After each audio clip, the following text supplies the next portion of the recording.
On n'a jamais fabriqué de masques de notre vie. Ça vient de Chine et puis on s'aperçoit qu'on ne sait pas faire.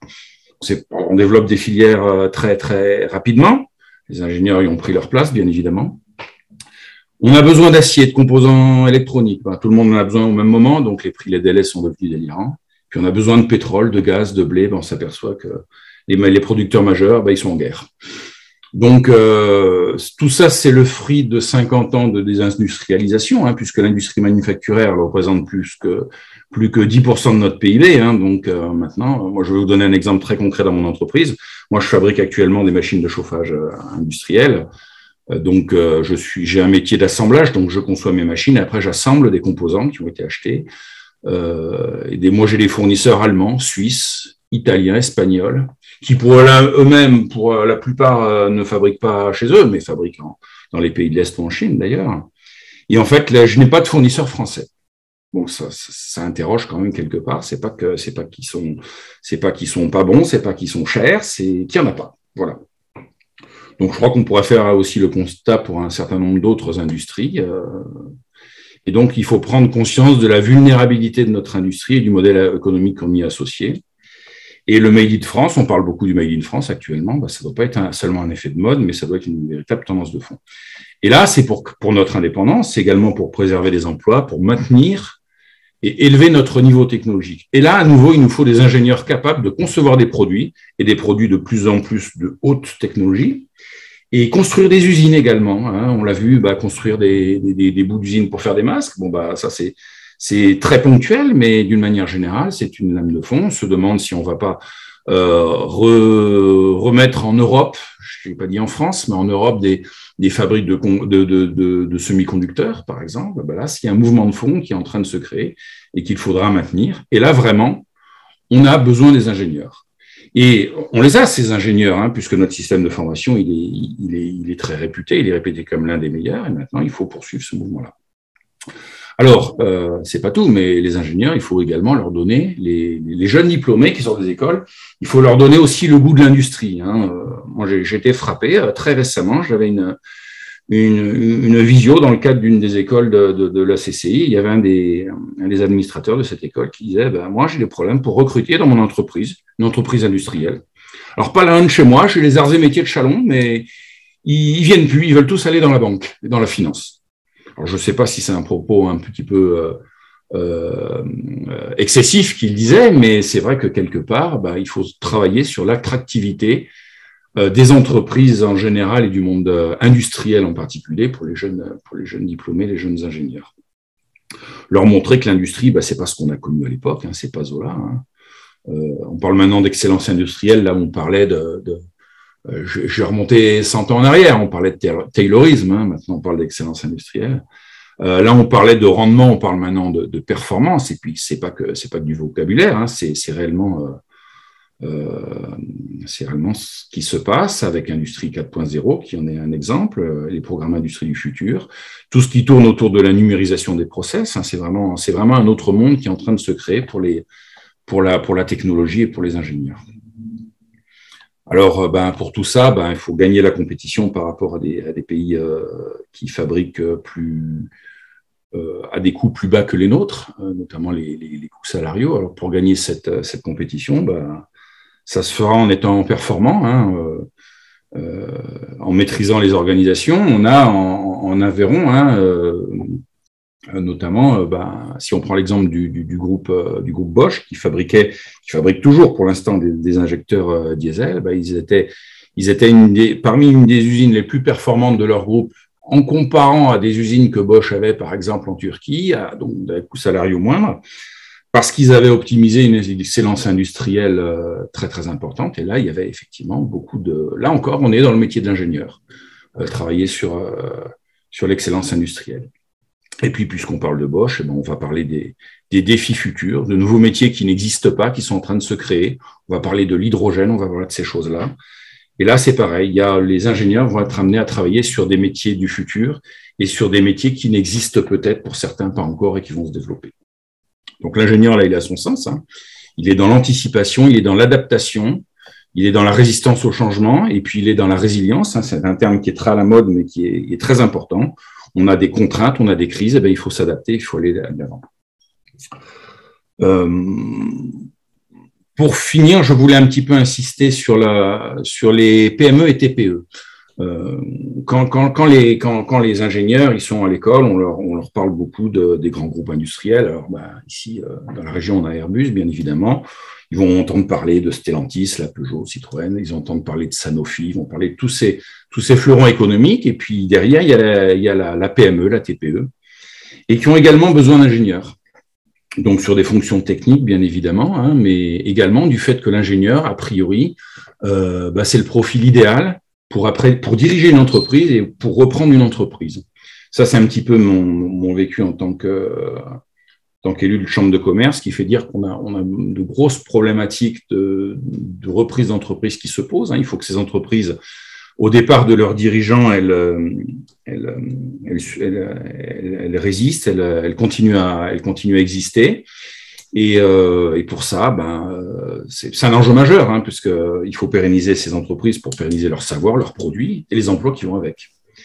Et là, je pense que l'ingénieur est particulièrement bien placé particulièrement pertinent pour les reprises d'entreprise, puisque c'est quelqu'un qui a une culture d'entreprise assez large et qui sait s'adapter, tant technologiquement que culturellement, hein, passer de domaine de l'un à l'autre. Hein. Moi, pour parler une petite seconde de moi, je suis passé de l'équipement aéronautique à la machine agricole, puis à la chaudière, à la machine de chauffage industriel. Hein. Donc, technologiquement, on sait faire. Puis après, il faut savoir relever des défis. Et puis, donc, un ingénieur, il sait parler à un client, il sait parler à un fournisseur, il sait parler à ses collègues comme il sait parler à ses salariés, il sait parler à ses actionnaires comme il sait parler à ses banquiers. Donc, et puis faire travailler tout ce monde, tout ce monde ensemble. Hein. Donc, ça, pour moi, ça semble primordial que l'ingénieur puisse s'intéresser au monde de la petite entreprise. Puis finalement, on va parler de l'ingénieur en tant qu'être humain. Hein, on a vu les évolutions sociétales. Hein, il faut des hommes et des femmes qui soient capables qui veulent donner du sens à leur vie, hein, et s'accomplir dans un travail passionnant. Et également donner du sens aux produits et aux services qu'ils développent. On en a parlé très, très, très brièvement tout à l'heure avec la responsabilité sociétale des entreprises et les enjeux de développement durable. Il faut des hommes et des femmes qui s'impliquent et qui aient un grand sens éthique. Je terminerai mon propos en rappelant qu'il y a maintenant déjà une bonne vingtaine d'années, il y avait eu un congrès Arts et Métiers à Toulouse. On y avait remis un prix à un ingénieur qui s'appelait Fernand Carayon, qui est décédé depuis, mais qui a été un grand patron d'Aérospatiale Marignane. À l'époque, ça ne s'appelait pas Airbus Hélicoptère, ça s'appelait Aérospatiale, et qui, toute sa carrière, avait développé son entreprise en sachant combiner de la haute technologie des produits de son entreprise et la qualité de vie au travail. Et le thème de ce congrès, c'était l'ingénieur humaniste ou technologue, point d'interrogation. Et l'humanisme de l'ingénieur, la technologie, c'était un thème d'il y a 20 ans et ça reste toujours vrai. Voilà un petit peu ce que je voulais dire en propos d'introduction et je vous laisse maintenant rentrer dans le vif du sujet. Merci. Merci Jean-François. Donc, je propose maintenant à Michael d'intervenir sur le cœur du sujet. Quels ingénieurs pour l'industrie du futur? Parfait. Alors, je vais partager. Vous voyez mon écran? Oui. Très bien. Super, parfait. Merci, merci Monsieur Fortin pour l'introduction. Juste, je réagis rapidement à 2-3 mots-clés là que j'ai entendus et qui m'ont fait plaisir, en tout cas qui viennent résonner avec l'école. Il faut leur donner envie à nos jeunes. Il faut leur donner envie de venir dans notre école, alors dans notre école ou peu importe que ce soit notre école, mais de faire des métiers d'ingénieur. Je vais en parler un petit peu plus tard. Il faut leur donner envie et là on n'est pas très bon. Nous écoles, pouvoir public, même les entreprises parfois jouent pas leur rôle parfois d'essayer de motiver nos jeunes. Voilà, mais bon, on en a conscience, on va les motiver. Et puis sur l'aspect PME. Juste un chiffre, moi, qui me paraît intéressant à partager avec vous. On a un glissement qui s'opère aux arts et métiers. Moi, les chiffres que j'ai sont aux arts et métiers. On a un glissement qui s'opère de manière très sensible de nos jeunes qui vont plutôt aujourd'hui vers des TPE, PME plutôt que des grands groupes. Le Gazar, traditionnellement, il allait bosser chez Safran. Je caricature, mais j'aime bien. C'est plus vrai aujourd'hui. Aujourd'hui, on a encore 38% qui vont dans des grands groupes, faut pas, voilà. Mais il y en a 35% qui vont dans des TPE, PME, parce que nos jeunes qui sortent de l'école, ils recherchent du sens dans leur travail. Ça passe avant la rémunération. Alors, la rémunération arrive quand même en numéro 2, faut pas exagérer, mais le sens arrive en numéro 1. Et ils considèrent, nos étudiants, à raison souvent, que dans une TPE, une PME, je vais avoir plus de sens dans mon travail. Quand je vais mettre une action en place, elle va être suivie d'effets quasi immédiats. Je vais avoir des responsabilités. Et parfois, dans un grand groupe, je vais un peu plus me perdre. En tout cas, c'est le sentiment qu'ils ont. Et ce qui fait qu'ils vont de manière un peu plus importante aujourd'hui vers les PME. Donc ça, c'est plutôt un message optimiste par rapport à ce que vous disiez tout à l'heure. Alors, pour entrer dans le vif du sujet sur ce qu'on va attendre de l'ingénieur de demain, je vais vous présenter rapidement, en un peu moins de 30 minutes, les résultats d'un travail qu'on a effectué au sein du think tank Arts et Métiers. Alors, tout d'abord, pour me présenter rapidement, donc je suis Michael Rivette. Alors, j'ai plusieurs casquettes. D'habitude, je me présente toujours sur une casquette en fonction du temps qu'il fait et des interlocuteurs que j'ai en face de moi. Et là, je vais me présenter suivant mes 3 casquettes parce que les 3 vont m'être utiles aujourd'hui pour être devant vous. Je suis directeur des relations entreprises pour le groupe Arts et Métiers. Donc, je suis en charge d'établir, de pérenniser, de développer toutes les relations qu'on a entre l'école et puis les entreprises. Je suis enseignant-chercheur. Et ça, cette casquette-là, j'y tiens. Ça veut dire que, alors je fais de la recherche, ça c'est sûr, mais surtout, je suis devant nos étudiants. Je prends le pouls de nos étudiants et je prends le pouls des entreprises et j'essaye de faire en sorte que tout ça ça communique. Et puis, je suis membre du conseil d'orientation du think tank Arts et Métiers, mais je vais y revenir tout de suite après. Donc, la présentation que je vous fais rapidement va se faire en 5 points. Une présentation très très rapide du think tank Arts et Métiers et la genèse des travaux qu'elle a produits. Le contexte dans lequel on évolue, ça va rejoindre fortement ce que vient de dire Monsieur Fortin. Comment on a identifié l'ingénieur de demain. Alors, ce sont les résultats des travaux qu'on a faits, sur lesquels on va pouvoir discuter. Et puis, comment tout ça devrait avoir un impact sur les formations pour les ingénieurs qui vont sortir des écoles dans les à venir. Le think tank Arts et Métiers est né il y a presque 5 ans, d'une volonté commune à la fois de l'école et à la fois des alumni, donc de la SOS, vous connaissez ce terme-là, de la SOS, de s'outiller avec un dispositif, le think tank était le bon dispositif, avec 2 objectifs. Avoir des réflexions fortes sur l'industrie et la technologie, qui est le cœur de métier de notre école, et devenir, j'ai mis entre parenthèses, devenir un leader d'opinion dans le domaine. Alors, on commence à y arriver, ça commence à frémir. On commence à être connu, pas autant qu'on le voudrait, mais on commence. Le cabinet d'Agnès Pannier-Runacher est venu nous contacter pour essayer de comprendre ce qu'on fait et puis nous poser des questions. Donc voilà, on commence à avoir quelques signaux. La CCI de l'Aveyron, par l'intermédiaire des anciens, est venue voir ce qu'on faisait. Donc voilà, on a quelques signaux comme ça qui nous disent, bon ça y est, les travaux qu'on a menés depuis 5 ans commencent à sortir du bois. Et puis, l'école aussi a un intérêt dans cet objectif-là, dans ce think tank-là, c'est qu'on puisse traiter des sujets qui sont importants pour le développement de l'école. On a parlé des RSE tout à l'heure, c'est important pour l'école.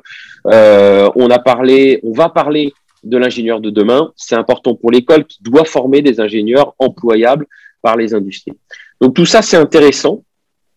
Et tout ça est cadré par un conseil d'orientation qui est constitué de différents membres. Alors, pas tous membres des arts et métiers. D'ailleurs, on essaye d'ouvrir au maximum à l'extérieur. On vient d'intégrer une sociologue à l'intérieur du comité, du conseil d'orientation. On a des gens qui viennent de Sciences Po, qui viennent d'autres écoles. Alors, majoritairement, on a encore beaucoup d'arts et métiers, mais voilà, on essaye de s'ouvrir pour essayer de mélanger les façons de penser. Alors, les travaux qu'on a publiés jusqu'à maintenant. On a publié 4 travaux, ce sont les 4 du haut. Le premier était un travail sur qu'est-ce que veut dire la technologie et puis quel impact ça pourra avoir sur les arts et métiers. Le deuxième, c'est ce que je vais vous présenter dans la suite, quels ingénieurs pour l'industrie du futur. Et puis dans la foulée, on a sorti l'ingénieur manager 4.0 et les ingénieurs face aux défis environnementaux, globalement tout ce qui est à base de RSE. Et l'année 2022 va être très productive puisqu'on a 5 rapports qui vont sortir. Le premier qui va sortir, alors je les ai mis en ordre inverse, je suis un peu bête, c'est comment renforcer l'appétence des jeunes talents pour les technologies. Monsieur Fortin, avec ce que vous avez dit tout à l'heure, hein, on devrait trouver des éléments de réponse sur comment on va attirer nos jeunes à venir chez nous. Les ingénieurs au service de la santé. Le triptyque formation, recherche, entreprise, comment on fait pour améliorer ça? L'ingénieur docteur, est-ce qu'il a un avenir dans l'industrie? Oui, non. Ça ne sera pas forcément une réponse oui, non, mais en tout cas, on essaiera d'approcher ça. Et puis, la dernière, ce sont les représentations sociales et culturelles de l'ingénieur. Comment l'ingénieur, il est perçu aujourd'hui en France. Alors, pas qu'en France, on essaye toujours d'étendre à l'étranger, mais en tout cas, ce qui nous intéresse aujourd'hui, c'est comment il apparaît en France. Donc, voilà. Le think tank, c'est très riche, c'est un endroit vraiment de partage, d'échange, de fonctionnement. Quand on identifie un sujet sur lequel on doit travailler, on veut travailler, typiquement tous les sujets que vous voyez là, on nomme un binôme. Généralement, un binôme, dans le binôme, il y a un ancien de l'école et puis une personne de l'école. Et puis après, ce binôme-là construit une équipe autour de lui, composé de gens qui viennent d'horizons très différents, généralement une dizaine, ça marche assez bien, et puis on travaille à répondre aux questions qui nous ont été posées. La question qui nous a été posée à l'époque concernait une réflexion autour de l'identification des attentes et des besoins des entreprises pour le futur en termes d'ingénieurs. Donc ça, c'était la mission qui nous a été confiée. Alors, je dis nous toujours parce que j'y associe Éric Denain, Angers 88, qui aujourd'hui est dirigeant du cabinet Perform. Et on a tous les deux piloté ce groupe de travail-là, qui a été basé sur des interviews de personnalités. On a fait une quinzaine d'interviews de personnalités, un petit peu plus d'ailleurs, et puis de la recherche bibliographique, et puis bien sûr des séances de brainstorm entre nous sur lesquelles on a avancé, et puis ça a donné ça a donné lieu à un rapport qui est téléchargeable gratuitement sur le site du think tank. Vous tapez think tank arts et métiers, je pense que vous tombez sur tout ça, et puis le rapport en bas à droite, ça vous permet de le voir. Donc c'est ce que je vais vous présenter aujourd'hui. Le contexte actuel dans lequel on évolue, alors j'ai utilisé VUCA. Alors je ne vais pas dire que c'est maladroit, mais en fait, j'ai suivi ce qu'on avait fait lors de la rédaction du rapport il y a 2 ans. Et VUCA, ça a été introduit après l'effondrement de l'URSS. Bon. L'actualité, tout de suite, là, fait que j'aurais peut-être changé de manière de présenter, mais je trouvais que la présentation était quand même relativement efficace. Enfin, VUCA était assez efficace, donc voilà, je l'ai laissé. VUCA met en avant une complexité du monde dans lequel on évolue, un monde pour lequel les situations sont très inconstantes. On a du mal à avoir des situations stables sur lesquelles on pourrait s'appuyer, et du coup on a un manque de visibilité pour l'avenir. Le long terme n'existe plus. Voilà, on est plutôt sur du moyen voire du court terme. Et on a une ambiguïté liée à une difficulté de comprendre tous les signaux qui nous arrivent. Et comprendre sans se tromper, ça commence à être très difficile. Et le dernier point, c'est la complexité du monde dans lequel on évolue, avec des informations qui sont très, très, très nombreuses et des interactions effectivement très nombreuses également, qui fait que ça complexifie notre compréhension du monde dans lequel on évolue. Ça veut dire quoi? Ça veut dire qu'aujourd'hui, on va devoir être plus agile, plus adaptatif, plus coopératif, avec un mode de fonctionnement plus transversal. Voilà. Ça, c'est globalement un état des lieux très très rapide. L'objet de ma présentation était pas là. Et dans le même temps, puisqu'on va s'intéresser à l'ingénieur, on a constaté que ces dernières années, on avait un nombre d'écoles d'ingénieurs qui avait explosé. Aujourd'hui, la CTI, c'est l'organe qui permet aux écoles de délivrer le titre d'ingénieur. On est accrédité pour maximum 5 ans. Et puis, tous les 5 ans, on repasse sur le grille de la CTI qui nous dit ça, c'est pas bien, ça, c'est pas bien. Voilà. Non, ouais. Les écoles sont habilitées à délivrer un titre, le titre d'ingénieur, mais pour autant, ce titre d'ingénieur-là n'est pas protégé. Il n'est pas protégé comme, par exemple, au Canada. Moi, j'ai vécu 4 ans au Canada. Je suis arrivé, j'ai dit, je suis ingénieur. On m'a dit, non, toi, t'es pas ingénieur. T'as un pauvre diplôme d'ingénieur de France, mais t'es pas ingénieur. Il va falloir que tu passes un examen. Il va falloir que tu passes un truc d'éthique, de machin, de trucs. Je me suis tapé des livres de droit. Et puis, tu seras ingénieur junior. Et puis, au bout d'X années, tu seras ingénieur senior. Bon, moi, j'ai passé un peu les étapes parce que j'étais déjà un vieux de la vieille, mais voilà. Et le titre d'ingénieur, quand vous le mettez sur votre carte de visite, ça a une vraie signification. Bon, en France, c'est pas le cas. Vous faites un master 2 et puis vous pouvez très bien dire que vous êtes ingénieur, puis personne ne viendra vous embêter.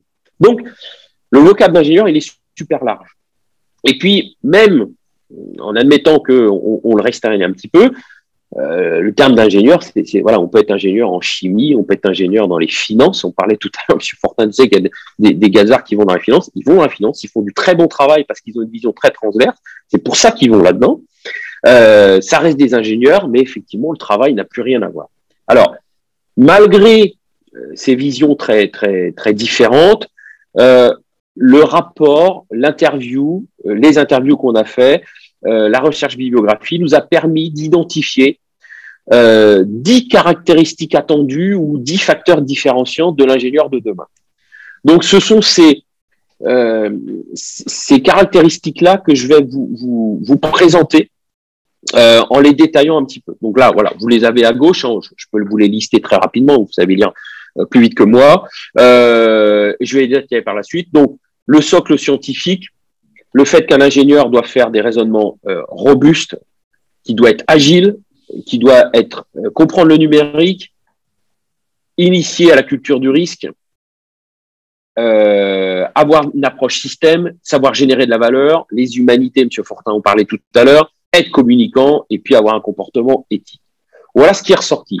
C'est pas une liste forcément exhaustive, mais en tout cas, c'est la liste vraiment des principales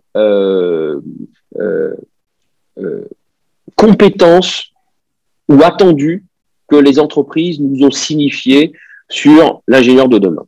Alors, si on les détaille rapidement, alors sur les 10, je vous ai mis à peu près la même présentation. Donc, à chaque fois, quelques mots pour définir ce que l'on entendait par l'item. Un nuage de mots qui revient dans le rapport, en lien avec là, typiquement, le socle scientifique. Et puis, j'ai mis souvent une citation d'un de des personnes qu'on a interviewées. Alors, ça a été unanime. C'est même pour ça qu'on l'a mis en numéro 1. Et moi, ça m'a rassuré, en tant qu'ingénieur et en tant que prof. Les entreprises, elles veulent du futur ingénieur, un ingénieur qui ait un socle scientifique solide. Ça, c'était unanime. Voilà, un ingénieur, ça doit être scientifiquement robuste. Fin de l'histoire. Il n'y a même pas eu de discussion là-dessus. Par contre, la discussion qui a été compliquée, c'est quoi un socle scientifique robuste? Et alors là, personne n'est d'accord. Parce que forcément, tout le monde tire la couverture à lui. Et ça va de soi. Monsieur Fortin, lui, il veut que pour sa société, l'ingénieur qui sortirait de l'école, il ait des compétences fortes dans la mécanique, l'assemblage, la production, enfin voilà, j'en passe et des meilleurs. Peut-être qu'il ait des compétences dans le numérique l'intéresse un petit peu moins, et encore que je ne connais pas encore assez bien son activité pour le dire. Donc, on ne sait pas trop quel est ce socle scientifique, mais en tout cas, tout le monde est d'accord sur il faut des socles scientifiques très robustes. Ça veut dire quoi? Ça veut dire que peut-être, et ça j'en parlerai tout à l'heure, que à l'école, dans les écoles, on doit se concentrer sur ce socle. Il faudrait qu'on arrive à le définir d'ailleurs, et puis qu'après, l'étudiant il pourra aller piocher sur des compétences supplémentaires, nouvelles, qui permettraient d'enrichir un parcours un peu différent. On y reviendra après. Deuxième item, l'ingénieur de demain. On va lui demander de résoudre des problèmes scientifiques, technologiques, ainsi de suite. Et on ne veut pas qu'ils puissent résoudre ces problèmes-là n'importe comment. Les entreprises, elles veulent qu'ils puissent s'appuyer sur des raisonnements robustes, sur des approches et des méthodes qui ont fait leurs preuves. Ça, c'est clairement sorti aussi des discussions qu'on a eues. Ça a même amené dans les discussions une réflexion supplémentaire de dire, certains interviewés nous ont dit, si bien que un ingénieur qui irait faire une thèse derrière, est-ce que ça lui apporterait pas plus de méthodologie, une approche un peu plus encore rigoureuse, scientifique, qui permettrait qu'il soit encore meilleur à résoudre des problèmes? Voilà. On n'a pas la réponse, mais voilà, c'est aller jusque-là. En tout cas, des approches et des méthodes très rigoureuses, ça c'est important. On l'a vu tout à l'heure, on est dans un environnement en mouvance complète. L'ingénieur de demain, il va devoir trouver sa place rapidement et de manière très efficace dans ce monde qui bouge en permanence. Ça veut dire qu'il va falloir qu'il évolue tout le temps, à la fois dans la manière dont il va appréhender les choses, mais aussi dans les compétences qu'il a eues et qu'il n'a plus, parce que les nouveaux métiers, M. Fortin l'a dit tout à l'heure, hein, il y a des nouveaux métiers qui vont apparaître, qui sont apparus, pour lesquels on n'a pas été formé. Alors, moi, je suis sorti de l'école il y a un tout petit peu moins de 30 ans. Forcément, si je m'étais pas mis au goût du jour, il y a bien des choses sur lesquelles j'aurais pas du tout de connaissances. Donc, heureusement, voilà, moi, en vrai, j'ai pas forcément quitté l'école, hein, j'ai quitté 10 ans puis je suis revenu après, mais j'ai pu toujours me mettre à jour sur certaines de mes compétences. Et ça va être impératif pour l'ingénieur de demain.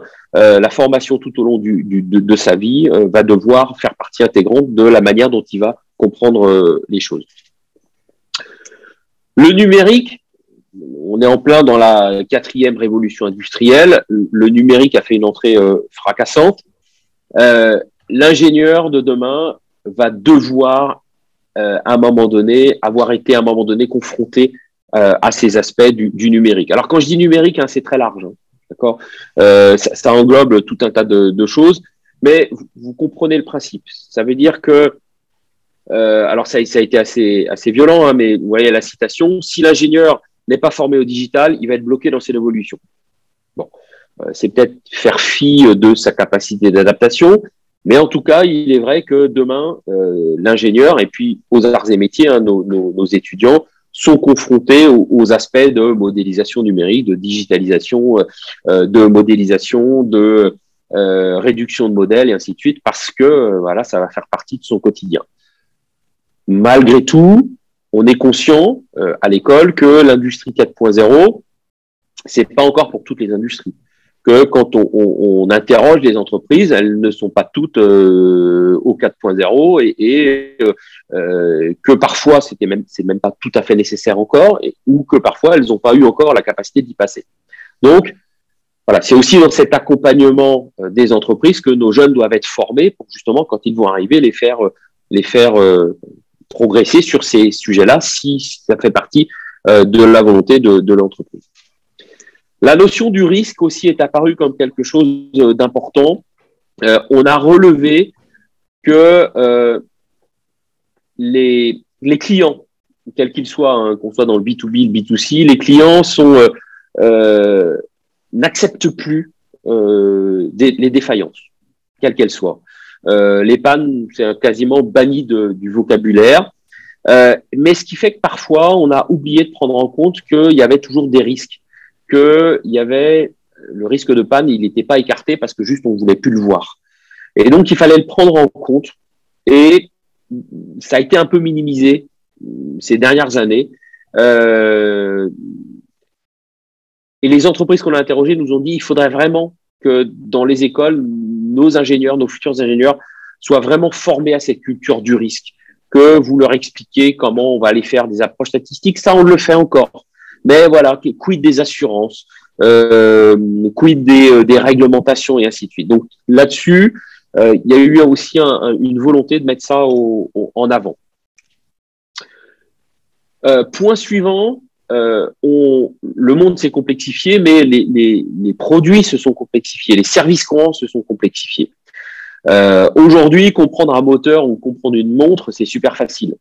Pour un ingénieur, moi, je suis ingénieur, je suis passionné de montres. Il y a quelque temps, j'ai été faire un atelier de démontage et de remontage de montres. Bon, c'est compliqué, mais voilà, on arrive à décomposer les mouvements, à regarder comment ça fonctionne. On n'est pas trop bête, on y arrive. Ça, c'est facile. Par contre, il y a le complexe. Et là, aujourd'hui, on est dans un monde complexe où les interactions vont être multiples. Un corps humain, c'est complexe. Vous voyez, on peut pas décomposer un corps humain en organes différents, en disant le foie, ça fait ça, fin de l'histoire. Une fois qu'il a fait son job, c'est fini. Non, non. Ça interagit avec tellement d'autres éléments que du coup, ça en fait un élément beaucoup plus difficile à appréhender. L'ingénieur de demain devrait être en mesure, par ses compétences qu'il a acquises, donc ses compétences scientifiques et techniques solides, mais également son ouverture d'esprit, sa manière d'appréhender d'autres domaines scientifiques, ça devrait l'amener à être en mesure de comprendre des dispositifs beaucoup plus complexes. Et ça c'était vraiment une volonté des gens qu'on a interviewés de se dire que sa capacité de synthèse de plusieurs disciplines devra l'amener à comprendre ce système, des systèmes beaucoup plus complexes. L'ingénieur de demain devrait être capable de générer de la valeur. Alors, les valeurs, elles ont évolué. Il y a quelque temps, on faisait un nouveau produit. Bon, voilà, il fallait que, voilà, si on revient sur ce que fait M. Fortin, un chauffage, il doit chauffer, fin de l'histoire, d'accord. Maintenant, c'est plus le cas, d'accord. Il y a beaucoup plus de valeurs qui sont très souvent immatérielles, qui viennent, que le client attend et qu'il faut arriver à comprendre. Ça veut dire quoi? Ça veut dire que l'ingénieur de demain, il devra toujours avoir ses compétences solides, techniques. Si je dois faire un chauffage, il faut que je connaisse le principe même de faire un chauffage pour pouvoir faire en sorte qu'il chauffe, mais pas que. Il va falloir que je sois à l'écoute de mon client et une écoute différente pour bien lui proposer le produit dont il a besoin. Et le produit dont il a besoin, c'est peut-être pas juste faire du chauffe, c'est peut-être faire autre chose en plus. Et ça, il va falloir que l'ingénieur de demain soit plus à l'écoute et puis avoir une compréhension beaucoup plus globale. Les humanités, on en a aussi parlé tout à l'heure, l'ingénieur de demain, et c'est ce qui transparaît fortement dans notre troisième rapport sur le manager 4.0, l'ingénieur de demain, il va être capable d'emmener son équipe avec lui. D'accord? Ça doit être un leader. Il ne va pas se contenter uniquement d'identifier des indicateurs. Il va transmettre son savoir, transmettre ses informations et emmener avec lui toute son équipe. Il ne fera rien tout seul, il le fera juste en groupe. L'ingénieur de demain, il doit être communicant. Alors, de tout le temps, hein, enfin, voilà, moi, on m'a toujours dit, à l'école, il faut que tu apprennes à bien communiquer, il faut que tu apprennes en gros, à écrire sans faute et puis à faire des bons rapports lisibles par tous. Bon, ça, c'est très insuffisant aujourd'hui. Ça, c'était vrai il y a 30 ans quand j'étais à l'école. Maintenant, c'est plus vrai. Alors, on va essayer de toujours pas trop de faire de fautes, mais globalement, aujourd'hui, on est dans un monde baigné par les réseaux sociaux, sur lequel la communication, elle est importante. Voilà, j'ai remis la citation de Platon là, qui me plaisait bien. Hein. L'homme qui a des idées et qui sait pas les communiquer, il est pas plus avancé que celui qu'on n'a pas. Bon, voilà, c'est un peu caricatural, mais en même temps, il va falloir qu'on sache communiquer sur nos idées et l'ingénieur de demain devra avoir ces capacités justement de communication. Et enfin, le dernier point qui est sorti des travaux qu'on a fait est autour de l'éthique, pour lequel l'ingénieur il va avoir une mission importante. Notamment, il va fédérer au sein de l'entreprise, mais pas que. Et ça, on commence à le percevoir. Et les travaux qui vont sortir cette année sur l'ingénieur dans la culture, l'ingénieur dans la société, va venir étayer ce qu'on avait pressenti dans ce rapport-là, c'est-à-dire que le rôle de l'ingénieur va avoir un rôle de plus en plus important, en tout cas on l'espère, dans la société. Et du coup, son comportement, notamment éthique, va devoir être important. En tout cas, c'est ce qu'on avait pressenti à l'époque, c'est ce que les gens nous avaient remonté, et c'est ce qui les travaux qu'on commencé sur le sujet dans ingénieur et culture est en train de mettre à jour. Donc voilà. Ça, ce sont les 10 points sur lesquels on a travaillé. Derrière, bien sûr, il va y avoir des recommandations. On a fait des recommandations aux écoles, à celles qui veulent s'approprier ce sujet-là, qui sont en 4 points. Les écoles vont devoir faire en sorte de cultiver les curiosités, d'ouvrir les esprits de nos étudiants. Vont devoir apprendre aux futurs ingénieurs que l'échec n'est pas rédhibitoire. Alors là, on a beaucoup de mal. On a du mal dans l'entreprise en France et on a encore plus de mal à l'école. L'école, un échec, c'est un échec. T'as loupé, tu vas redoubler. Tu ne l'as pas, ta matière. D'accord ? Donc là-dessus, il va falloir qu'on travaille. Faire en sorte que l'école puisse proposer aux jeunes des parcours un peu plus diversifiés, des parcours agiles. Aux arts et métiers, quand vous y rentrez, vous rentrez dans un silo. Hein, d'accord ? Vous pouvez en dernière année faire une expertise qui vous ouvre un petit peu les chakras, mais pas tellement. Moi, j'ai été prof au Canada pendant 4 ans. Il y a un tronc commun, et puis après, les étudiants, ils viennent picorer. Et puis, ils se créent leur parcours à la carte. D'accord ? C'est un modèle très différent. Je dis pas qu'il est mieux, je dis pas qu'il est moins bien. Il est très différent, mais en tout cas, ça peut répondre à certains besoins de l'industrie de demain. Et puis enfin, le dernier point qui a été mis en avant, c'est de faire de la pédagogie par projet. Mais aux arts et métiers, ça là-dessus, on est déjà très sur la pédagogie par projet depuis de nombreuses années. Moi, je suis arrivé aux arts en 2011 et déjà en 2011, c'était le cas. Les interactions avec les entreprises, moi, ça me fait plaisir. Hein, ma casquette directeur des relations entreprises là-dessus me va bien. Il faut qu'on accueille des entreprises au sein de l'école de plus en plus pour qu'elles puissent nous montrer la voie, de quoi elles ont besoin et puis comment nous on va s'adapter. Il faut aussi qu'on aille, nous, en entreprise, les profs. Il faut qu'on regarde, nous, les profs, comment ça marche dans une entreprise. Et les étudiants, il faut qu'ils soient confrontés à ce qu'est le monde de l'entreprise.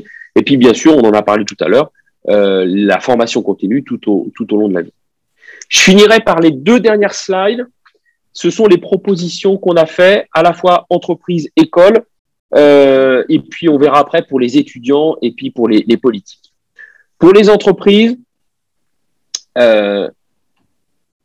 pour essayer d'atteindre l'objectif de l'ingénieur de demain parfait, il faut que l'entreprise, elle se présente, elle montre ce qu'elle sait faire. Qu'elle attire nos jeunes. C'est un peu ce qu'on disait avec ce que M. Fortin disait tout à l'heure. Il faut qu'on donne envie à nos jeunes d'y aller. Et ça, les entreprises, elles ont leur rôle à jouer. Je vais vous prendre un exemple tout bête, personnel. Je n'aime pas trop faire ça, mais là, il y colle bien. J'ai mon 3e gamin là qui est en 3e. Bon, il sait que papa il est ingénieur, il sait ce qu'il fait, mais ingénieur, ça lui plaît pas. C'est un gamin qui est brillant, il peut à peu près faire tout ce qu'il veut, mais ingénieur, c'est tout pourri. Pourquoi ? Parce que l'ingénieur, c'est ce qu'on fait en technologie. Et en technologie, ce qu'il fait à l'école, c'est pourri. Mais vraiment pourri de chez pourri. Moi, je m'arrache les cheveux de la tête. J'ai eu de la chance, par le réseau des anciens, il a pu aller faire son stage chez Ariane Group, au Muro. Et là, pendant 1 semaine, il a vu comment on faisait des fusées. Eh ben, je peux vous assurer qu'il est ressorti, il a les yeux qui brillent, d'accord ? Alors, il a des posters d'Ariane Group partout dans sa chambre. Sa mère est un peu moins fan de la décoration, mais en tout cas, ça a suscité chez lui très clairement une envie. Je ne sais pas s'il construira des fusées demain. Je ne sais pas s'il sera ingénieur. Puis d'ailleurs, je ne le forcerai pas forcément dans cette voie-là. Il décidera ce qu'il veut faire. Mais en tout cas, il s'est dit, ah ouais, ça fait ça un ingénieur. Et c'est vachement bien. Et du coup, je ne pensais pas que c'était comme ça. Et voilà, il est ressorti boosté. Ben voilà. Tous ses copains en 3e, alors l'effet Covid fait aussi que c'était difficile de trouver un stage. Ils ont fait leur stage dans la bibliothèque du quartier à Paris. Ben voilà. Ils ont classé des livres pendant 1 semaine. Qu'est-ce qu'ils vont en retenir ? Je ne sais pas. Peut-être que classer des livres, c'est chiant et que je veux faire autre chose dans ma vie. Mais en tout cas, on leur a pas allumé quelque chose, quoi. Voilà. Donc ça, c'est important. Et là, les entreprises, elles ont leur rôle à jouer dans ce sujet-là. Il faut que les entreprises nous apportent leur culture, nous apportent leurs besoins. Parce que tant qu'on ne sait pas de quoi ont besoin les entreprises, nous, on ne peut pas former des jeunes adaptés au monde de l'entreprise. Aux arts et métiers, on a créé des chaires de formation. La première a été mise en place il y a 2 ans. C'est une chaire en 3e année adossés à une ou plusieurs entreprises sur une thématique particulière. La première qu'on a fait avec un grand groupe du numérique, ils sont venus, ils ont dit c'est quoi votre programme? C'est ça, c'est vachement bien, mais cet item-là, cet item-là, cet item-là, c'est plus ce qu'on fait nous aujourd'hui en entreprise. On est en train de faire évoluer ça. C'est comme ça maintenant. Hey, super! Et les profs ont dit super, on va faire comme vous. Par contre, on ne sait pas faire. Vous pouvez nous aider? Oui, on va vous aider. Et là, on a un dispositif de folie qui fait que les étudiants, ils rentrent dans une expertise avec le nom d'une grande boîte qui est adossée. Donc, ils se disent, ça, c'est pas mal. Ça veut dire qu'ils ne vont pas nous raconter n'importe quoi. Nous, nos profs, ils continuent à être formés par l'entreprise. Et l'entreprise, elle va avoir des produits, des étudiants formés parfaitement à leurs besoins. Donc, ça, c'est plutôt bien. Au niveau des écoles, on suggère de développer les liens avec les entreprises. Je vais pas résume tout ce qu'on vient de dire jusqu'à maintenant. S'améliorer d'un point de vue pédagogique. Alors, souvent les profs sont très à même et ont envie de s'améliorer pédagogiquement, mais c'est pas toujours simple de le faire. Il faut du temps pour le faire. C'est pas toujours forcément des missions sur lesquelles nos profs passent beaucoup de temps, malheureusement. Ouvrir les accès à l'école, aux écoles. Aujourd'hui, on a le programme classique, classe prépa aux grandes écoles. On a des gamins qui sont brillants, ils viennent en programme grandes écoles aux arts et métiers, et puis ça fait des étudiants brillants. Bon. Aujourd'hui, on ouvre. On a des gens qui ont fait un DUT, un BTS avant. Et ben, ça donne des étudiants un peu différents. Et pour autant, moi, quand je fais des cours à ces gens-là, je me dis, tiens, si je devais embaucher des gens, pendant 10 ans, j'ai embauché des gens, j'étais responsable d'un bureau d'études. Je me dis, si je devais embaucher des gens, lesquels j'embaucherais? Est-ce que j'embaucherais le premier de la classe, celui qui a fait Ginette, là, et puis qui était pris dans toutes les écoles, puis qui a choisi arts et métiers parce qu'il pensait que c'était la meilleure, et il a eu raison d'ailleurs de la choisir. Est-ce que je le prends lui? Il est classé 10e de la promo, ou est-ce que je prends celui qui est plutôt dans les 600, dans le ventre mou, là, mais qui va être intéressant parce que il a fait plus de stages, parce qu'il a un DUT, il est un peu plus technique, et ainsi de suite. Qu'est-ce que je vais faire? Ah, voilà, c'est des questions qu'il faut arriver à se poser, et ces différentes personnes-là apportent beaucoup de choses. Et puis bien sûr des parcours à la carte, mais on en a parlé tout à l'heure.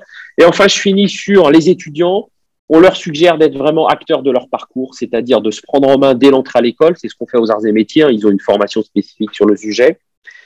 De faire en sorte de compléter leur formation.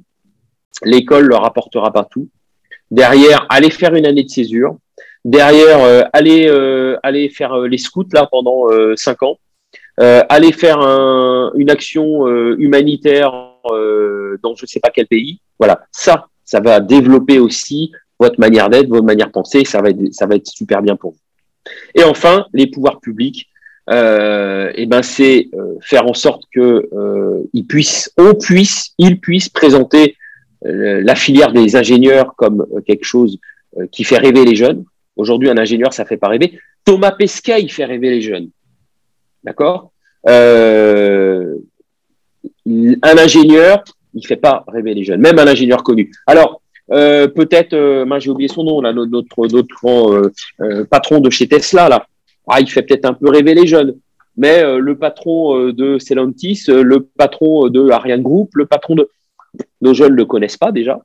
Et puis, est-ce que ça fait rêver? Je suis pas sûr. Donc là-dessus, il y a un travail à faire. Et puis, on avait aussi proposé de faire évoluer le statut des enseignants-chercheurs. Moi, je suis sous statut enseignant-chercheur. On a un statut très particulier. Et notamment, dans ce statut-là, on doit faire de l'enseignement et on doit faire de la recherche. Mais on n'est évalué que sur la recherche. Ça veut dire que tout le temps que je passe à faire des cours ou à essayer de bien faire des cours, c'est pas valorisé. Il vaudrait mieux que je fasse des cours pas très bons, que je passe pas beaucoup trop de temps, mais que je passe beaucoup plus de temps à ma recherche. Et comme ça, je vais être évalué positivement et ma carrière va aller plus vite. Le temps que je passe devant vous, ça nuit à ma carrière. Je caricature, bien sûr, mais le temps que j'ai passé à préparer la présentation et à parler devant vous, c'est du temps que je n'ai pas passé à faire ma recherche. Et donc, je vais avoir une recherche qui va être moins bonne et donc, je vais être évalué défavorablement. Je caricature à l'extrême, mais c'est exprès. Donc, c'est peut-être faire évoluer ces statuts aussi d'enseignants-chercheurs. Voilà. J'avais mis mon chrono en route, mais il s'est arrêté, donc je ne sais pas combien de temps j'ai mis, mais je suis disponible pour répondre à vos questions, bien sûr.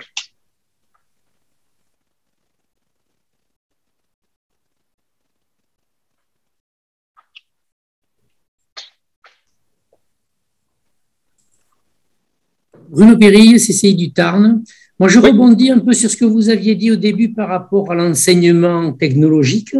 C'est-à-dire que si on ne fait pas évoluer l'enseignant scientifique pour qu'il donne envie, presque plus que le contenu, parce que le contenu, maintenant, les élèves, ils sont capables de le trouver sur Internet. Enfin, il y a beaucoup de choses qui sont faisables par soi-même, mais l'envie, ça, c'est le seul moteur du monde. Enfin, voilà. Donc, on a un profil d'enseignant cubique à face centrée, c'est-à-dire dans le disque de Marson, ils sont tout bleus, et on a la difficulté que ces gens-là ne sont pas des communicants, ils sont des producteurs de savoir.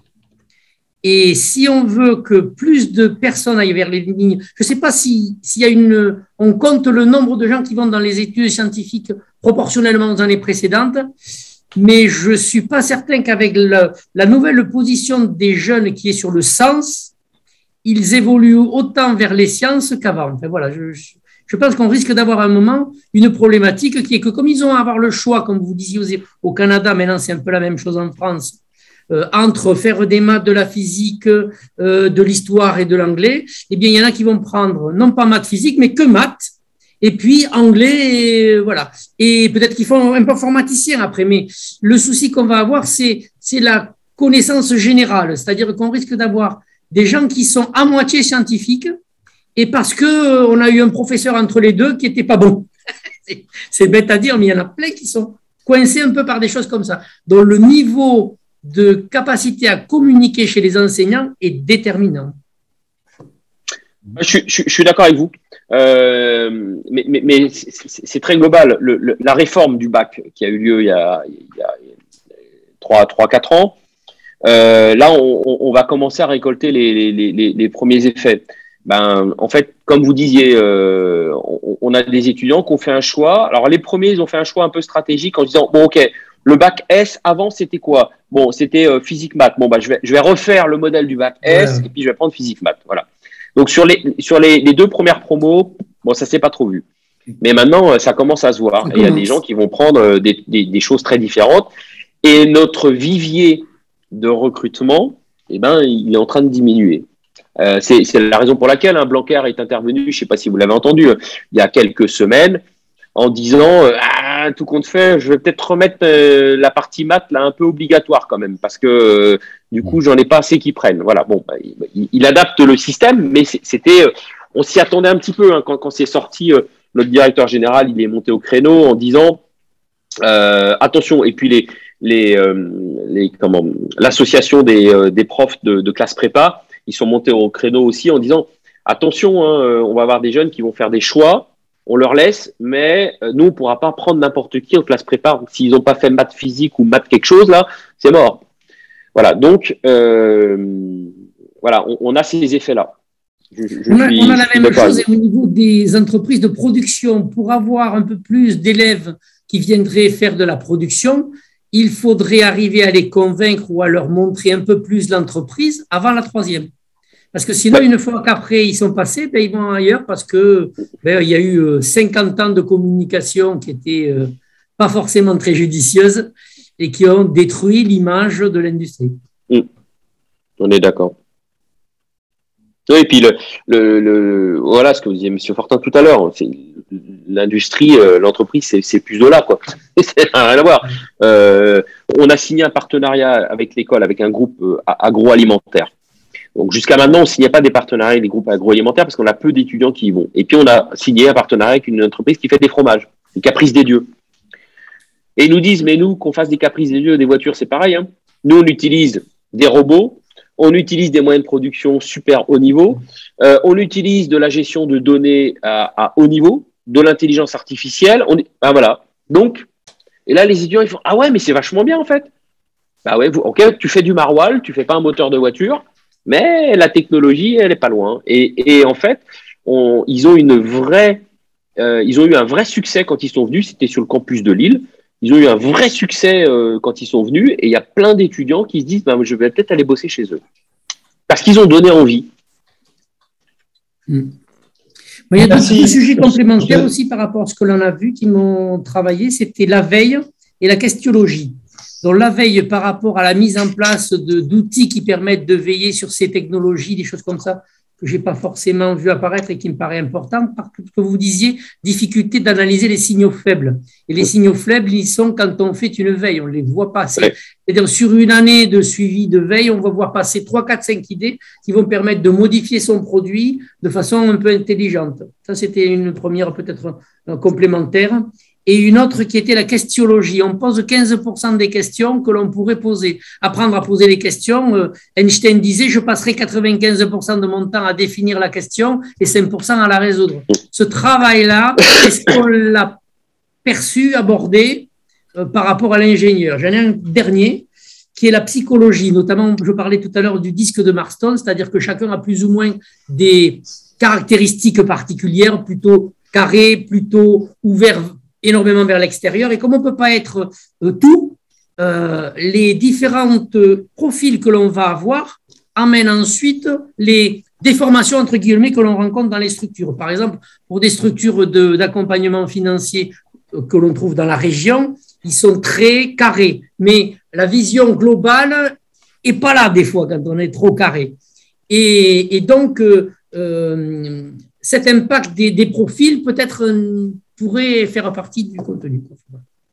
Je vous propose qu'on enchaîne avec la présentation de Caroline.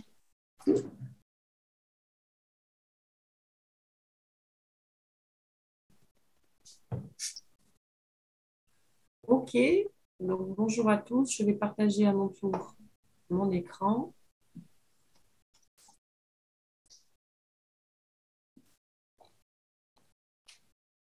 Et un mode présentation. Vous voyez, c'est bon? Très bien. Ok.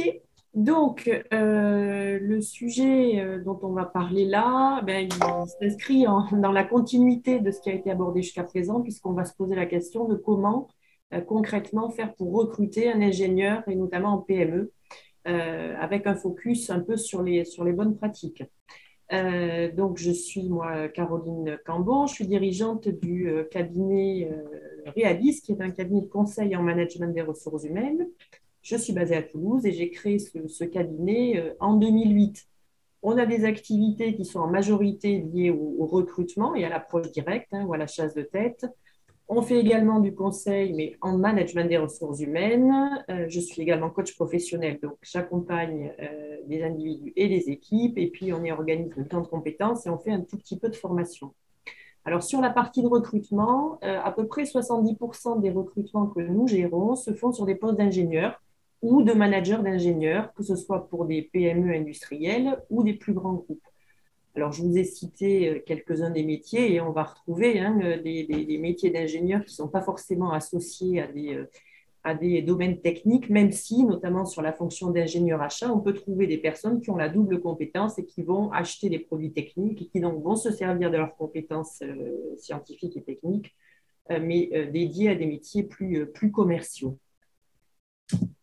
Alors, pour démarrer cette présentation, je vais vous parler de 3 choses. On va faire un petit focus marché pour voir comment se porte le marché aujourd'hui. On regardera un peu les atouts, les risques de recruter un ingénieur aujourd'hui. Et puis, on fera un focus sur les stratégies et les méthodes de recrutement qui peuvent aider les PME. Alors là, je vous ai proposé une étude APEC qui est assez récente, quelques statistiques. Si on regarde un petit peu le volume des offres d'emploi par métier en 2021, on va se rendre compte que les métiers de l'ingénierie, globalement, sont un peu au top des besoins et en tout cas représentent une quantité très importante d'offres. Bien sûr, sur la partie informatique, système d'information, ingénierie, études R&D, mais pas seulement. On va retrouver aussi les métiers dédiés à l'ingénierie d'affaires et puis également sur la partie travaux et chantiers avec tous les métiers d'ingénieurs en bâtiment. Sur la partie droite de l'écran, on voit également la façon dont les recrutements ont progressé en fonction des métiers entre 2019 et 2021. Et là, on va retrouver bien sûr les métiers informatiques notamment.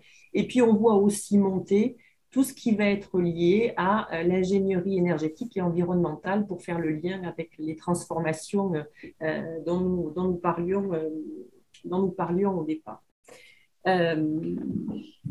En Occitanie, voilà quelques stats également sur les difficultés de recrutement qui sont prévues sur les métiers techniques, de l'ingénierie, de l'informatique et puis également sur la partie maintenance qui peut concerner certains ingénieurs aussi.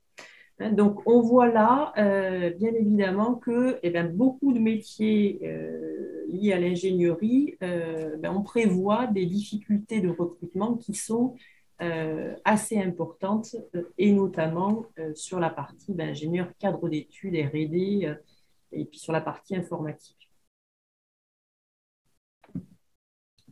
Si on zoome un peu plus sur ce qui se passe dans les départements, et ces chiffres-là, ils sont intéressants, on va regarder finalement où est-ce que sont situés les postes cadres. Les ingénieurs sont souvent, bien sûr, des emplois cadres. Et où est-ce qu'ils se ventilent là au niveau de la région. Et on voit bien qu'on a deux zones qui regroupent la majorité des emplois cadres, la Haute-Garonne et l'Hérault, avec Toulouse et Montpellier. Et ça, ces chiffres-là, ils sont intéressants parce qu'ils peuvent aussi montrer une des raisons pour lesquelles il peut être plus difficile de recruter dans les territoires parce que, il y a moins d'opportunités, en tout cas d'emploi cadre. Donc, moins d'opportunités de changement si un ingénieur a envie de bouger ou changer d'entreprise. Et la question aussi de l'intégration des conjoints, qui sont potentiellement également sur des postes cadres, se pose aussi, puisque de façon mécanique, il y a moins de postes ouverts et donc peut-être un choix pour aller travailler dans les territoires qui peut se retrouver en balance avec ces opportunités de changement dans un contexte où on sait aujourd'hui que les jeunes ne font plus toute leur vie dans la même entreprise, les parcours sont jalonnés de changements et donc les candidats et nos candidats, ceux qu'on reçoit en recrutement, ils regardent aussi au-delà du poste pour lequel ils postulent, qu'est-ce qui va se passer si demain, dans 1 an, 2 ans, 3 ans, 4 ans, ils ont envie de bouger ou de changer. Voilà, tout ça pour dire que recruter des ingénieurs, bien sûr, c'est utile, et puis l'ensemble des compétences dont vous avez parlé tout à l'heure le montre bien, mais que ce n'est pas toujours simple, en fait, et que ce n'est pas toujours facile, surtout si on cherche à recruter dans les territoires. Alors, recruter un ou une ingénieur, bien sûr, ça a de nombreux atouts. Je ne reviendrai pas sur les compétences qui ont été largement développées tout à l'heure, mais c'est vrai que nous, nos clients, ce qu'ils vont chercher dans les profils, c'est cette capacité, cette connaissance approfondie, à la fois à un niveau sciences fondamentales et aussi spécifique en fonction des spécialités choisies. Ils vont rechercher cette capacité à concevoir, à développer, à optimiser et à analyser. Ils vont chercher des ingénieurs parce qu'ils vont être capables de résoudre les problèmes les plus généraux et les plus fréquents de leur environnement. Ils vont également rechercher des personnes qui sont polyvalentes, flexibles et qui ont une forte capacité d'auto-préparation et d'adaptation aux transformations, avec effectivement une appétence pour l'innovation qui va aussi être majoritairement recherchée. Ce qui est recherché aussi, c'est cette pensée logique, on en a parlé, pensée heuristique, scientifique, systémique, qui va être capable de modéliser aussi des idées. Et puis, les dimensions qui sont davantage liées aux interactions avec les autres, à la communication et au fait d'accompagner le changement, de fédérer et d'entraîner autour d'eux. Donc ça, c'est les atouts. Quand une PME décide de recruter un ingénieur, ce sont tous ces points-là qu'elle va rechercher, tout en étant aussi consciente qu'il y a un certain nombre de risques quand on veut s'adjoindre ce type de compétences. Risque pourquoi? Parce qu'on le voit chez les candidats, ils sont en demande de progression et d'évolution, qu'elle soit horizontale ou verticale, certains pour des parcours davantage tournés vers l'expertise, d'autres qui vont être davantage attirés par l'encadrement d'équipe. On a des personnes qui ont besoin d'être stimulées, qui ont besoin d'intervenir sur des projets variés. On voit aussi que c'est une population qui est volatile. Il y a beaucoup d'offres, on en a parlé précédemment. Et donc, les entreprises se retrouvent en concurrence avec d'autres sur la partie salaire, sur la partie responsabilité. Et puis, il y a également des attentes très fortes, et vous en avez parlé, Michael Rivette Jean-François Fortin en parlait aussi, d'un environnement de travail de qualité. La question du sens est bien sûr au centre. La question de la structure managériale de l'entreprise fait également partie des attentes. Les candidats se demandent comment ils vont être formés, est-ce qu'on va leur permettre de télétravailler, est-ce qu'on va leur permettre de maintenir un équilibre intéressant entre vie personnelle et vie professionnelle.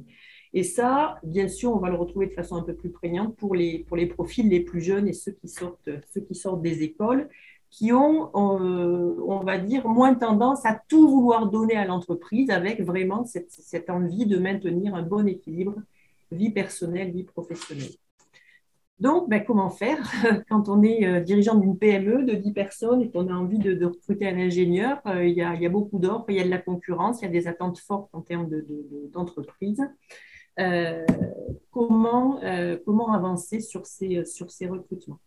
Donc, on est obligé de penser le recrutement de façon globale, tout en agissant d'un point de vue local de façon assez précise. Différents leviers. Pour recruter, il faut pouvoir investir sur l'ensemble de ces leviers. Le système de management de l'entreprise, on en a parlé, qu'est-ce que ça implique? Ça implique de donner à voir une stratégie claire, une organisation du travail structurée, des valeurs qui vont être promues et partagées, de donner du sens au travail. Les candidats sont aussi effectivement, et vous l'avez également souligné, demandeurs de ce que l'entreprise fait sur la partie RSE.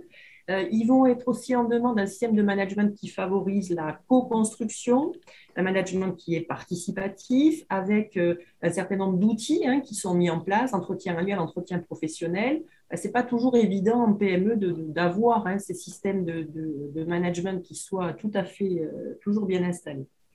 Il y a une partie aussi, alors marque employeur, promesse employeur, je les ai détaillées parce que la marque employeur, c'est finalement la façon dont on va pouvoir rendre visible et attractive son entreprise dans le monde, à l'extérieur. Alors sur Internet, bien sûr, sur des salons, pourquoi pas. La façon dont l'entreprise, à travers quelquefois son site Internet, va communiquer sur ses valeurs, sur son écosystème aussi économique, qui sont ses partenaires, qui sont ses donneurs d'ordre, sur quel marché elle intervient, quels sont ses métiers aussi, et puis dont elle va communiquer sur ses bonnes pratiques, c'est-à-dire tout ce qui va consister à donner une image positive de l'organisation. Et puis ensuite, il y a la promesse employeur. Alors, la promesse employeur, c'est finalement ce que vous allez obtenir, ce que vous allez gagner en termes d'employabilité, par exemple, en venant chez nous.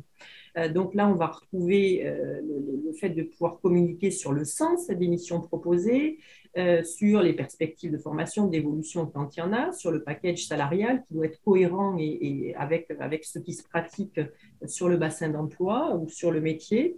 Voilà, et tout ce qui concerne la qualité de vie au travail et l'équilibre vie privée et vie professionnelle. On a ensuite le process recrutement, j'y reviendrai tout à l'heure, un process de recrutement professionnel qui va être important parce que c'est lui aussi qui va permettre aux candidats d'être rassurés. Aujourd'hui, on est dans un contexte où, bien sûr, l'entreprise doit choisir son candidat, mais le candidat aussi choisit son entreprise. Et le process de recrutement contribue au fait de donner une image rassurante et structurée de la structure. Il y a un soin à apporter également à l'intégration parce que les recruter, c'est bien, les garder, c'est mieux, du moins pendant un temps. Donc, faciliter l'intégration, c'est parfois quand on est dans des territoires où on va attirer des gens qui travaillent dans d'autres zones géographiques, pouvoir voir qu'est-ce qu'on peut faire pour aider au déménagement, comment on peut aider le conjoint qui va intégrer, qui va arriver dans la zone aussi à trouver un emploi, et comment on va pouvoir faciliter l'intégration professionnelle du nouvel arrivant. Et puis, j'ai noté aussi valoriser son territoire parce que là, c'est en lien direct avec les institutions locales, c'est comment aussi on peut témoigner des atouts du territoire en termes de qualité de vie. Vous l'avez vu, l'effet Covid, hein, c'est qu'il y a aussi une demande d'une meilleure qualité de vie, de revenir vers des zones parfois plus rurales. Et donc, le fait de pouvoir valoriser ce qui se passe sur le territoire, communiquer sur les infrastructures existantes, sur d'éventuels projets qui permettent de désenclaver la région, des projets de construction de routes, par exemple, etc., ou de trains. Voilà. Ça contribue aussi à proposer un package global qui va donner envie aux candidats de choisir une PME, notamment dans les territoires. Je fais un petit focus sur la marque employeur, on en a parlé, et c'est vrai que voilà, la marque employeur, c'est donc l'image de marque hein, qui va être liée à l'entreprise, la façon dont elle va pouvoir attirer et conserver les talents, et c'est important de la maîtriser parce que on est vraiment aujourd'hui dans une configuration où à la fois le recruteur, mais aussi le candidat, va aller chercher des informations à travers tous les outils qui existent. Et il n'a jamais été aussi facile de trouver des informations sur les entreprises et sur les candidats également. Et que c'est vraiment important d'apporter un soin particulier par rapport à ça. Alors, qu'est-ce que regardent les candidats? Plus de 80% des candidats se renseignent sur l'entreprise avant de postuler. Donc, ils vont sur le site de l'entreprise déjà. Est-ce qu'elle a une partie RH? Moi, je suis frappée de voir que parfois, certaines PME ont un site Internet. Il n'y a pas toujours un onglet nous rejoindre, avec ne serait-ce qu'une adresse mail où les candidats peuvent postuler, etc., ou un focus sur les métiers. Donc, la partie site web de l'entreprise, est-ce qu'il existe? Est-ce qu'il y a une partie dédiée aux ressources humaines de l'entreprise? Les candidats vont aussi chercher sur les réseaux sociaux, des articles s'il y en a eu dans la presse locale. Ils vont aussi pouvoir consulter des avis de salariés en ligne. Bien sûr, il y a la partie bouche à oreille. Et puis, tout ce que l'entreprise diffuse comme offre d'emploi, voilà, sur des sites généralistes ou à travers sa page Internet. Donc, c'est important aussi que du côté recruteur, on sache qu'est-ce qui est mis en place dans l'entreprise pour faire parler de soi et pour donner une image de l'entreprise qui va donner envie aux candidats de les rejoindre. En fait, pour les candidats, ce qu'ils veulent identifier aujourd'hui, c'est qu'est-ce qui va finalement, dans cette entreprise-là, pouvoir favoriser mon employabilité dans ce contexte où je sais que je ne vais pas passer toute ma vie dans la même entreprise. Donc, la professionnalisation du recrutement, c'est une des clés de réussite. Voilà, est-ce que si plus mon recrutement va être professionnel, plus j'ai des chances de ne pas me tromper et d'attirer les bonnes personnes. Ça, qu'est-ce que ça veut dire? Mais ça veut dire d'abord définir un besoin. Alors, ça a l'air évident, mais si on ne sait pas ce qu'on cherche, il y a quand même peu de chances de le trouver. Et ça veut dire qu'il faut être capable de le décrire. Et de l'écrire, hein, et donc de définir, avant d'écrire une annonce, on écrit une fiche de poste et on vérifie que ce que je recherche existe. Et surtout en PME, quelquefois, on a la possibilité d'ouvrir un poste et à l'intérieur de ce poste-là, il va y avoir 3 métiers différents. C'est bien, si on trouve, voilà, ça donne envie, mais ce n'est pas toujours cohérent avec les profils des candidats qui existent sur le marché. Donc, bien s'assurer que le besoin qu'on exprime est cohérent avec ce que les candidats sont en capacité de fournir. Donc là, j'ai mis une pieuvre, on aurait pu mettre le fameux mouton à 5 pattes, mais tout le monde n'est pas forcément capable de tout faire. Ensuite, le recrutement, c'est un process avec des temps forts qu'il ne faut pas sous-estimer. Donc, il y a d'abord la diffusion et la communication de l'offre, et j'y reviendrai tout à l'heure, on fera un petit focus là-dessus. Il y a une partie donc de sélection de profil, de préqualification avant de rencontrer les candidats, une partie d'évaluation, et c'est souvent la partie qui est la plus complexe parce que les entreprises n'ont pas toujours les compétences pour faire ça, donc c'est une partie qui peut être parfois externalisée. Ensuite, il y a le choix, bien sûr, du candidat, tout le package qui va concerner le contrat de travail et l'embauche, et puis le suivi d'intégration. Donc, ce process-là et déployer un process va permettre de donner une image de sérieux, de donner au candidat les moyens finalement d'évaluer lui aussi son futur employeur, de déterminer des critères qui soient des critères objectifs et d'évaluer les candidats sur les mêmes bases, en ayant par exemple une grille d'entretien et en posant les mêmes questions à tous les candidats qu'on va rencontrer de façon à pouvoir comparer les mêmes éléments. Professionnaliser son process, c'est professionnaliser notamment son entretien. Moi, je suis parfois frappée de candidats qui me racontent qu'ils ont été, c'est souvent quand même le cas en PME, et qui finalement, le temps de parole a surtout été dédié aux dirigeants qui avaient envie de vendre son entreprise, de donner envie et qui oubliaient de questionner le candidat ou de le laisser parler. Il y a une personne qui a parlé aussi tout à l'heure du fait que les ingénieurs voilà, pouvaient poser des questions.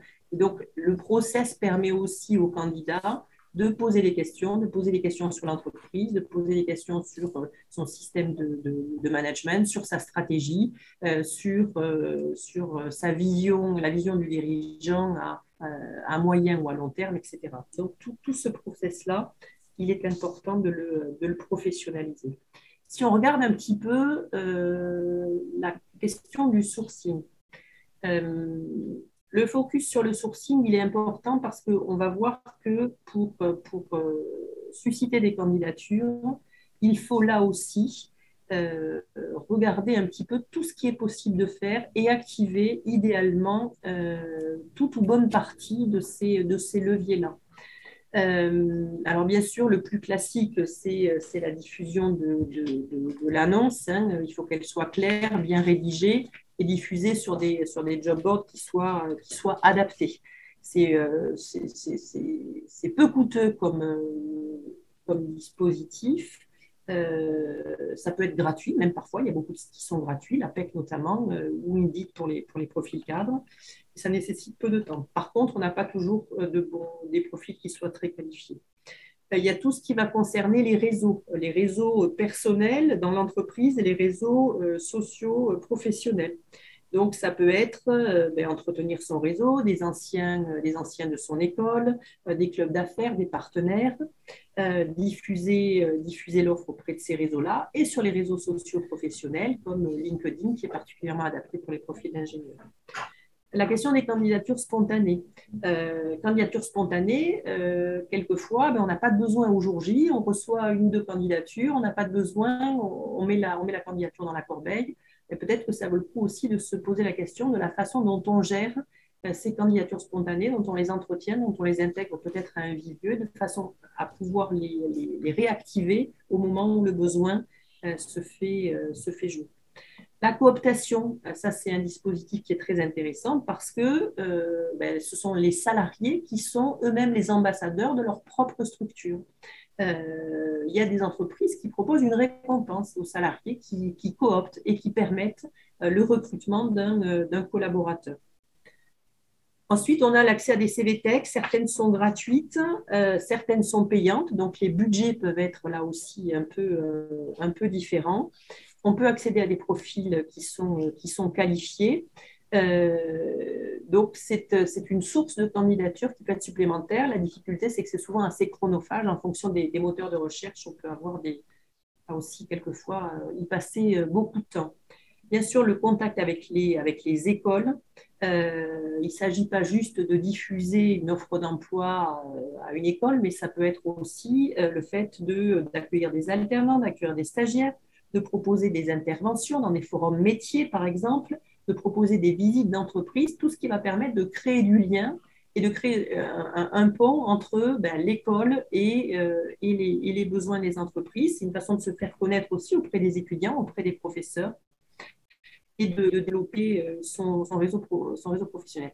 Alors, la difficulté, c'est que c'est souvent un travail de longue haleine et que les résultats ne sont pas toujours immédiats. Il y a vraiment une stratégie à mettre en place à partir de ça. Il y a aussi la possibilité de participer à des forums et à des événements, soit parce qu'on l'organise ou parce qu'avec un groupe d'entreprises, on va organiser sur le territoire un événement recrutement. Les forums et les salons, même si ce sont des salons professionnels, peuvent être aussi l'occasion de récupérer des candidatures et d'attirer de futurs recrues. Et puis, il y a toujours la possibilité d'externaliser, bien sûr, son recrutement auprès de cabinets ou d'agences d'intérim. Ce sont des externalisations qui peuvent être faites sur la totalité du process ou juste en partie. Alors, on peut quelquefois gagner du temps. Il y a par contre le coût qui n'est pas négligeable et qu'il faut mettre en perspective avec le coût qui va être occasionné si l'entreprise gère son recrutement en direct. Le parcours d'intégration, je fais un petit point là-dessus aussi parce que c'est important ce parcours d'intégration pour fidéliser et faire en sorte que 6 mois après, la personne qu'on vient de recruter ne parte pas parce qu'elle ne s'est pas sentie intégrée au territoire ou à l'entreprise. Donc, bien sûr, il peut y avoir un parcours de formation qui peut se faire en interne ou en externe si certaines compétences sont manquantes. Il faut pouvoir identifier et co-construire avec la future recrue les étapes qui vont être nécessaires à un niveau d'autonomie suffisant pour le poste. On peut également nommer un parrain, un tuteur ou un mentor dans l'entreprise pour accompagner le candidat et puis répondre à ses questions. L'importance de créer des espaces de convivialité aussi pour que des liens de qualité puissent se créer entre les membres de l'entreprise. Pour le dirigeant, il faut pouvoir prévoir des points d'étape aussi réguliers pour savoir comment se passe l'intégration du dernier embauché et puis pouvoir réaliser un suivi d'intégration formel pendant la période d'essai de façon à pouvoir lever des difficultés éventuelles, des choses qu'on n'a pas forcément vues parce qu'on a le nez dans le guidon et que chacun est occupé dans ses activités. Voilà, donc pour moi, recruter un ingénieur en PME aujourd'hui, c'est vraiment la mise en place d'une démarche qui se veut globale. Il faut qu'il y ait une stratégie claire de l'entreprise et qu'elle puisse être visible et qu'elle puisse être exprimée et communiquée. Il faut que le besoin soit aussi bien défini, que le processus de recrutement soit professionnel et rassure et donne envie aux candidats. Il faut que l'entreprise travaille sa marque et sa promesse employeur. Et puis, il faut s'assurer de bien intégrer les candidats pour fidéliser finalement ces nouvelles ressources. Voilà sur cette partie recrutement. Mais moi aussi, si vous avez des questions, n'hésitez pas. Je suis là pour y répondre. Merci Caroline. Je vais devoir excuser Hugues Albouy qui avait vraiment un impératif à 12 heures, mais il m'a fait passer les éléments de présentation et donc je vais le présenter à sa place.